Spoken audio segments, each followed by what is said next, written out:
వైసీపీపై తీవ్ర విమర్శలు చేశారు ఏపీ శాసనసభ స్పీకర్ అయ్యన్న పాత్రుడు.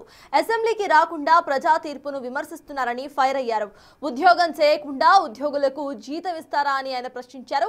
జీతం తీసుకుంటూ అసెంబ్లీకి రాని ఎమ్మెల్యేలను ఏం చేయాలని క్వశ్చన్ చేశారు ఆయన. రాజకీయాల్లో కూడా విలువలు ఉండాలండి. మనుషుల్లోనే విలువలు ఉండాలా? రాజకీయాలు విలువలు ఉండకూడదా?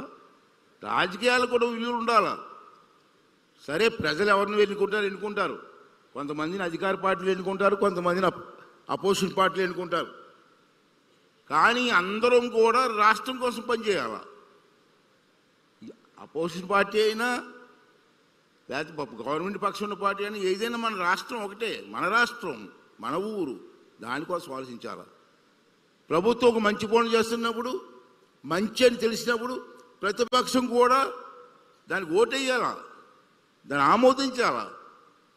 ఆమోదించకుండా మేము ఆమోదించమండి, మా పార్టీ సిద్ధాంతం అండి, రాష్ట్రం పోయినా పర్లేదు, మన గ్రామాలు పోయినా పర్లేదు, కుటుంబాలు పోయినా పర్లేదు, మా పార్టీ సిద్ధాంతం, మేము అపోజిషన్ తెలుగుతుంది.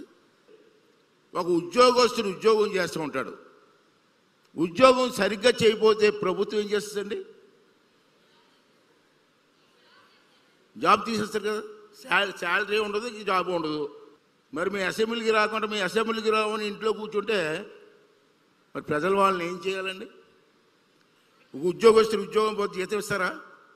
మరి ఎమ్మెల్యే అసెంబ్లీకి రాకపోతే జీతం ఎందుకు తీసుకోవాలా? రాజకీయాల్లో కూడా